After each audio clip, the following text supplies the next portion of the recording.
من أراد صالحا.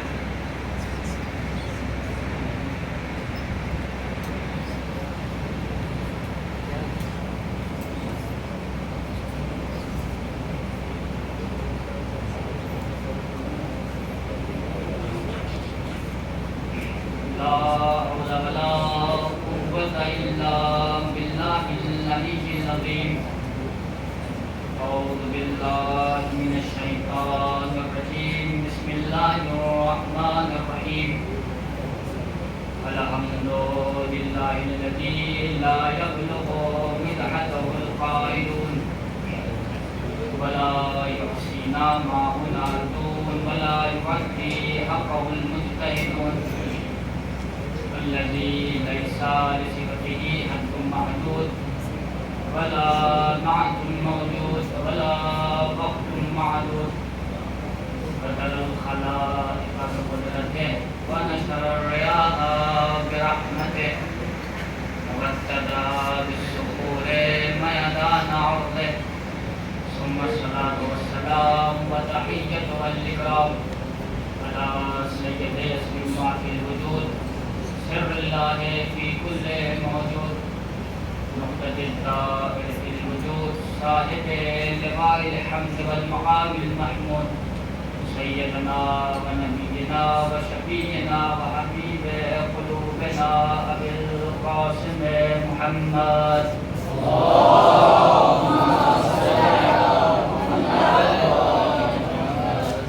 وعلى آل بيته الطيبين الطاهرين المعصومين المظلومين المنتدبين المنتخبين. ولعنة الله على أعدائهم أجمعين من يومنا هذا إلى قيام يوم الدين. أما بعد فقد قال الله تبارك وتعالى في قرآنه الكريم. بسم الله الرحمن الرحيم. من يقدم شعائر الله فإنما من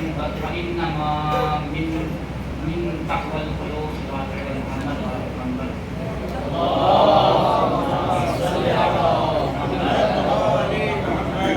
عزیزان گرامی قدر معزز سامعین کرام، بزرگان مرتبہ و ملت، ماتمداران سرکار سید الشہداء، میں نے جس آیت کریمہ کو آپ کے سامنے پڑھنے کا شرف حاصل کیا وہ آیت کریمہ سورہ حج آیت نمبر 32 ہے، جس میں پروردگار عالم ارشاد فرما رہا ہے کہ شاعر الہی کی تعظیم کرو اور یہ شاعر الہی کی تعظیم کرنا تمہارے تقوی کا نتیجہ ہے.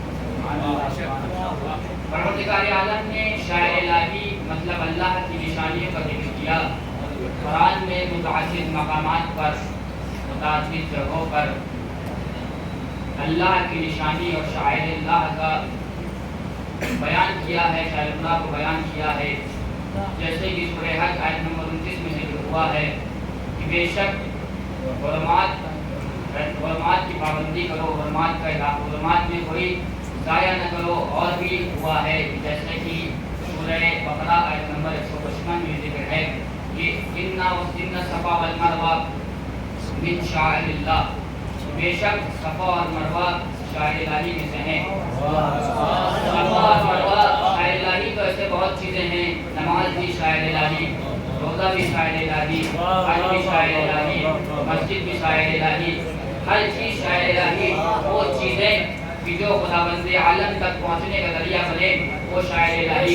سورج شاعر الہی، چاند شاعر الہی، آسمان شاعر الہی، الغرض جتنی بھی چیزیں خداوند عالم تک پہنچنے کا وسیلہ ہوں وہ سب کی سب شاعر الہی ہیں، وہ سب کی سب شاعر الہی ہیں. قرآن میں ارشاد ہوا کہ بے شک صفا اور مروہ اللہ کی نشانیوں میں سے ایک نشانی ہے. اب یہ نشانی کس طریقے سے ہیں؟ جب تاریخ پڑھنا شروع کیا تو ملا کہ جناب ابراہیم علیہ السلام اپنے بیٹے جناب اسماعیل علیہ السلام کو اور اپنی زوجہ جناب حاجرہ کو مکہ معظمہ چھوڑ کر آئے.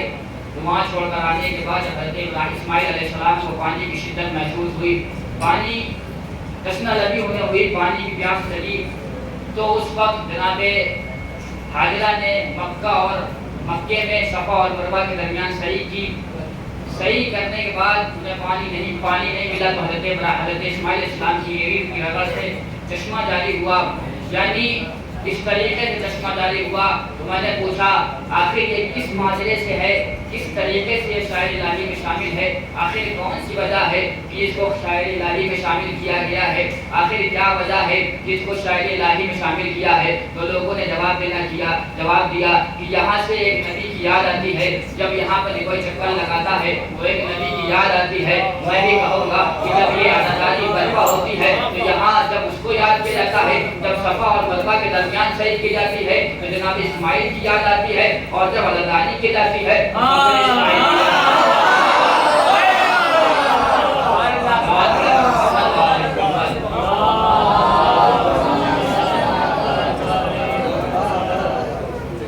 جیسا کہ حضرات کو معلوم ہے میرا گفتگو آداب عزاداری ہے، موضوع بھی میرا یہی آداب عزاداری۔ اس وجہ سے میں نے اس آیت کو چنا کہ جو بھی اللہ کی نشانیوں کی تعظیم کرے گا وہ اس کے تقوی کا نتیجہ ہوگی۔ بہت سی چیزیں ملی جو آداب عزاداری میں شمار کی جاتی ہیں، جن میں سب سے بڑی چیز بتائی گئی ہے وہ نیت، کہ انسان کی نیت خالص ہو۔ اگر انسان کی نیت خالص ہوگی تو عزاداری بھی اچھی ہوا کرے گی، عزاداری کے سامان بھی اچھے آیا کریں گے، ہوا کرے گی۔ لوگ خالص نیت کے ساتھ نہیں آتے، کیونکہ روایتوں میں ملتا ہے قلیل عمل لیکن اگر خالص نیت کے ساتھ ہو تو وہ قابل قبول ہوتا ہے، لیکن اگر کثیر عمل ہے خالص نہیں ہے، نیت اس کی خالص نہیں ہے تو اس کا کام بارگاہ خداوندی میں قابل قبول نہیں ہوتا ہے۔ اس لیے سب سے پہلی چیز جو عزاداری کی رسم ہے، عزاداری کی سب سے بنیادی چیز ہے وہ ہے نیت۔ انسان کی نیت اچھی ہو، یعنی نیت اچھی ہو، خالی یہ نہیں کہ ہر چیز کرتے بغیر نیت کے، انسان کے پاس نیت اچھی ہونا چاہیے۔ دوسری چیز بیان کی گئی خلوص، کہ انسان خلوص سے عزاداری کرے۔ لیکن دیکھنے میں آج کل کیا ہوتا ہے کہ انسان دیکھتا ہے، محلے میں دیکھتا ہے ان صاحب نے 10 روپے کا تبرک بانٹا ہے تو ہم 20 روپے کا تبرک بانٹیں گے۔ صدیق کو دیے تھے اور 1 لاکھ روپے دیں گے، لیکن ہماری مرضی سے بڑی ہوتی ہوئی نظر آئے۔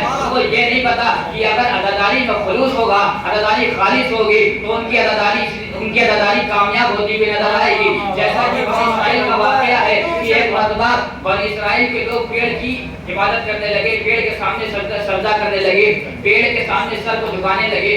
تو ایک شخص کھڑا ہوا اور اس نے سوچا کہ آخر یہ لوگ ایک پیڑ کے سامنے سجدہ کر رہے ہیں، پیڑ کو خدا مان رہے ہیں، پیڑ کی پرورش کر رہے ہیں، پیڑ کی پوجا کر رہے ہیں، تو وہ شخص اٹھا اور اٹھنے کے بعد ایک مرتبہ کہتا ہے کہ میں اس پیڑ کو کاٹ دوں گا تو نہ یہ پیڑ کے سامنے جھکیں گے، نہ یہ پیڑ کی پوجا کریں گے، نہ یہ پیڑ کو خدا مانیں گے۔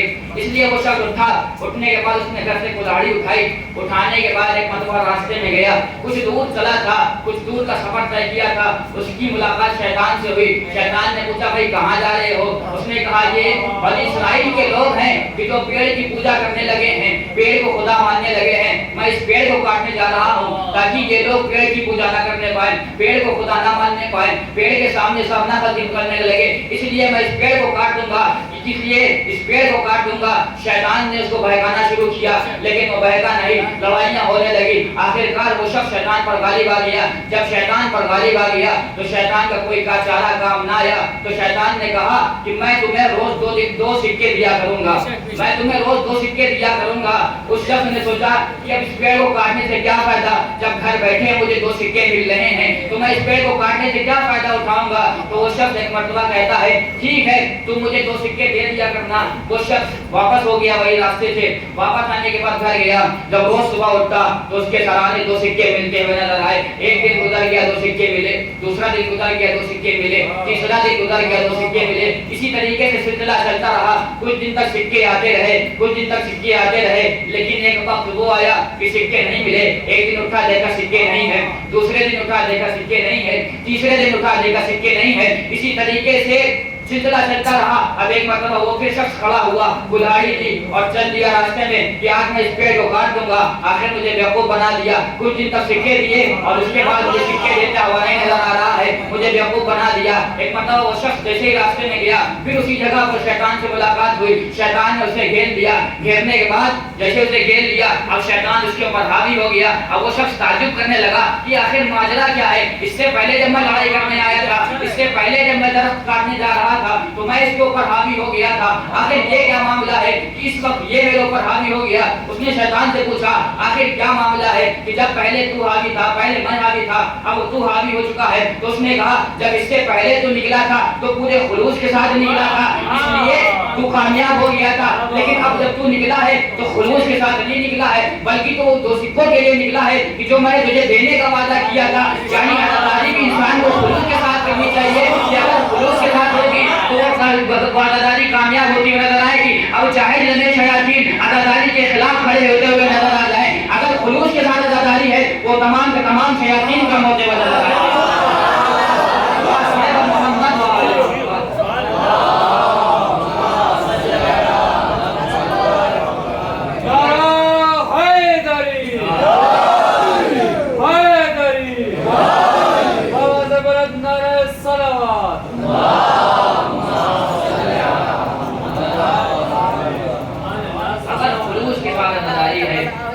چاہے جتنے شیاطین کھڑے ہوں عطاداری کو مٹانے کے لیے, سب کے سب نیست و نابود ہو جایا کرتے ہیں.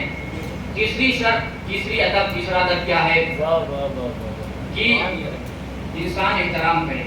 اس کا احترام کرے تو یہ مجلس میں لوگ آتے ہیں ان کا احترام کرے. کسی بھی مذہب سے تعلق رکھتا ہو, ہندو ہو, مسلم ہو, سکھ ہو, عیسائی ہو, یہودی ہو, کسی بھی مذہب سے تعلق رکھتا ہو وہ اس کا احترام کرے. دیکھنے میں تو اکثر یہ آتا ہے کہ سنی کو دیکھا, کسی قدر کو دیکھا, ظاہر کیا ہماری زبان میں اس کو قدری کہا جاتا ہے, قدر کو دیکھا اس کو جھٹکانے لگتے ہیں, بھائی تم یہاں سے جاؤ, اس وقت تمہارا کام نہیں ہے. لیکن یہ نہیں ہونا چاہیے, بلکہ ہونا یہ چاہیے کہ جتنے بھی اداکار امام حسین علیہ السلام, جتنے بھی ماتم داران امام حسین علیہ السلام اس مجلس میں شرکت کرنے آئے, سب کا احترام کیا جائے. اس لیے کہ آقا بہجت جب اپنے گھر میں مسجد برپا کرتے تھے,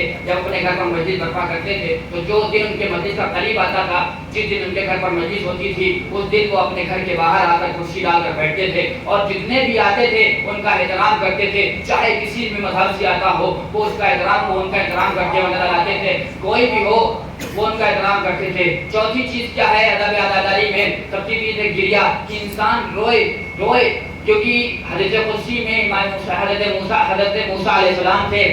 اللہ نے کہا کہ اے موسیٰ جب عاشور کا دن ہو تو تم سبط رسول پر اور رسول کے نواسے پر گریا کرو, اس لیے کہ رسول کے گراتے پر بہت زیادہ مصیبتیں ڈالی گئی ہیں, بہت زیادہ ان کے اوپر مصائب و آلام ڈھائے گئے ہیں, اس لیے کہ تم ان کے اوپر گریا کرو. اور حضرت رسول اکرم صلی اللہ علیہ وسلم نے حضرت فاطمہ زہرا سلام اللہ علیہا سے بھی کہا تھا کہ اے بیٹی, خدا ایک ایسی قوم کو پیدا کرے گا جو ہمارے مردوں پر, جن کے مرد ہمارے مردوں پر روئیں گے, جن کی عورتیں ہماری عورتوں پر روئیں گی, کہ جن کے بچے ہمارے بچوں پر روئیں گے. اور قیامت کے دن جب یہ آئیں گے, جب قیامت کا دن آئے گا تو یہ سب کے سب ان کی تم ان کی عورتوں کی شفاعت کرو گی, میں مردوں کی شفاعت کروں گا, اور امام حسین علیہ السلام سب کی شفاعت کریں گے. الغرض یہی رونا ہے کہ جو امام حسین علیہ السلام پر انسان روتے ہوئے نظر آتے ہیں. کیوں؟ اس لیے کہ امام حسین علیہ السلام کو رونا بہت ثواب ہے. ہاں الغرض امام نے جب کو مدینے کو الوداع کہہ دیا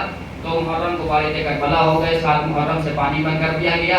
10 محرم آئی, خیام حسینی میں خطرہ یامن الحق. ایک مرتبہ حضرت عباس علیہ السلام آتے ہیں, آنے کے بعد کہتے ہیں آقا مجھے مرنے کی اجازت دے دیے. اتنا کہنا تھا, ایک مرتبہ امام حسین علیہ السلام کہتے ہیں اے بھیا میں تجھے مرنے کی اجازت کیسے دے دوں, تم تو میرے لشکر کے لمبردار ہو. اتنا کہنا تھا, ایک مرتبہ حضرت عباس علیہ السلام نے دائیں جانب دیکھا, بائیں جانب دیکھا, کوئی نظر نہ آیا. ایک مرتبہ کہتے ہیں آقا اب وہ لشکر ہی کہاں رہا جس کی میں لمبرداری کیا کرتا تھا. خیموں سے علتش کی آواز آنا بلند ہو گئی. امام نے کہا اے بھیا میں تمہیں مرنے کی اجازت تو نہیں دیتا, لیکن ہاں ان پیاسے بچوں کے لیے پانی کی سبیل کرتے جاؤ. جناب عباس خیمے کے در پر آئے. آنے کے بعد ایک مرتبہ سوکھی ہوئی مشک کو لیا, گھوڑے پر سوار ہوئے, ترائی کی طرف گئے, مشک بھرنا تھا, ادھر سے لوٹے. لوٹنے کے بعد جیسے ہی کچھ دور چلے تھے، ایک شفیع نے دائنا بازو قلم کر دیا، عباس نے علم کو بائیں ہاتھ میں لیا۔ کچھ دور چلتے ہیں، آس یہ رہتی ہے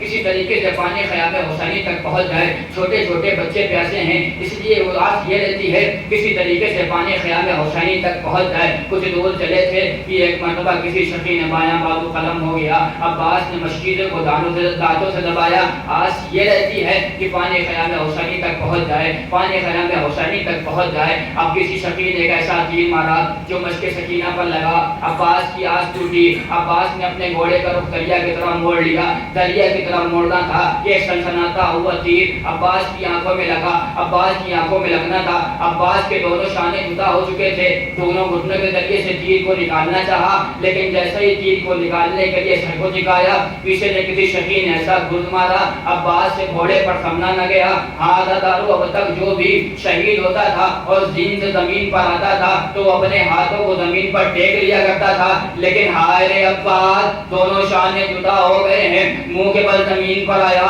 آقا کو آواز دی، آقا مدد کو آئیے۔